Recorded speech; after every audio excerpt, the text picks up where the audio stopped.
Have you ever faced a challenge that seemed completely impossible? A wall so high, so thick, you couldn't imagine how you'd ever get past it. Today, we re-dive into one of history's most incredible stories about an impossible wall and the unconventional strategy used to bring it down. This is the story of Joshua and the Battle of Jericho. Our story begins after the death of the legendary leader, Moses. The Israelites, after 40 long years of wandering in the desert, are finally on the brink of entering the promised land.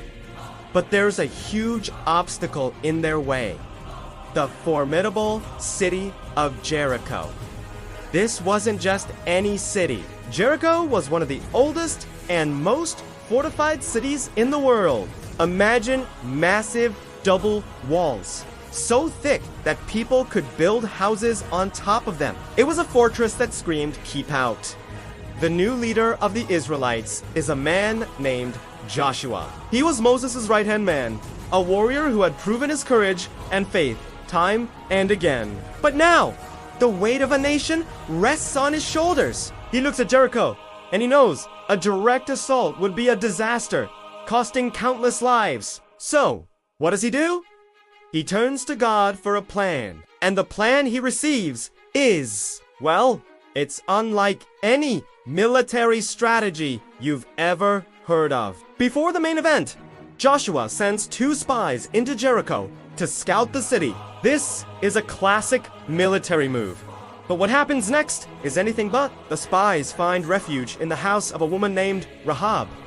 She lived on the city wall itself. The king of Jericho gets word that spies are in the city and sends soldiers to her house. In a moment of incredible bravery, Rahab hides the spies under stalks of flax on her roof and misdirects the soldiers, sending them on a wild goose chase. Why would she risk her life for these strangers? Rahab tells the spies she's heard about the God of Israel, how he parted the Red Sea and gave them victory over powerful kings.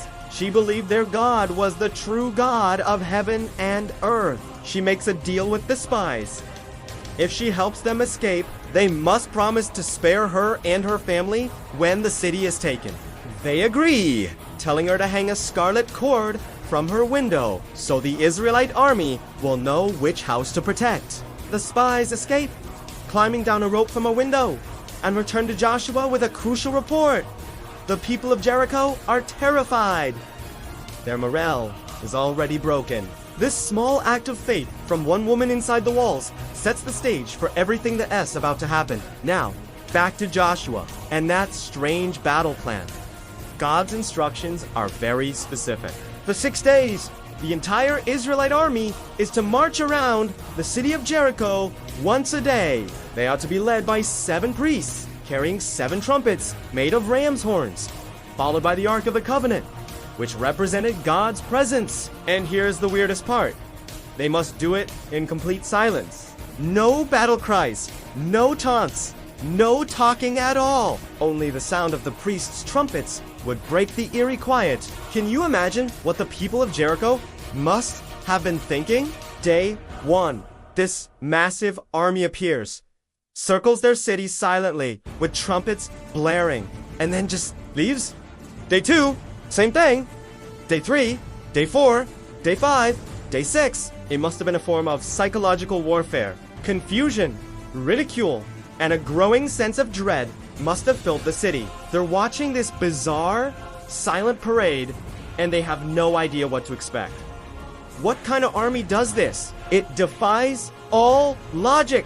This wasn't just about confusing the enemy. It was a profound test of obedience and faith for the Israelites. Think about it. These are battle-hardened soldiers. They're used to fighting with swords and spears. Being told to just walk in circles for a week in silence must have felt absurd. It required them to trust in a plan that made no earthly sense, to put their faith not in their own strength, but in God's promise. Every silent step was an act of worship and obedience. Then comes the 7th day. The instructions change. On this day, they are not to march around the city just once, but 7 times. After the 7th lap, the priests will give one long, final blast on their trumpets. At that signal, the entire army is to let out a mighty shout, a single, unified, deafening roar from every man. So, they begin. They circle the city once, twice, 3, 4, 5, 6 times. The tension is building. The sun is rising higher in the sky. The soldiers' feet are tired, but their hearts are pounding with anticipation. They complete the 7th lap. The priests raise their trumpets to their lips. A deep breath. Then, a long, piercing blast echoes across the plains. And at that exact moment, Joshua gives the command. Shout, for the Lord has given you the city. And the people roar.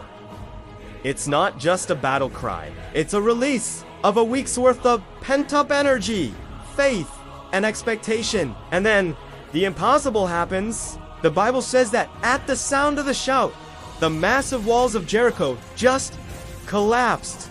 They fell flat. It wasn't an earthquake. It wasn't a siege engine. The foundations just gave way, creating a ramp for the Israelite army to charge straight into the city. The only part of the wall left standing was the section where Rahab's house was, with the scarlet cord hanging from her window. The Israelite army rushes in and takes the city, just as God had promised.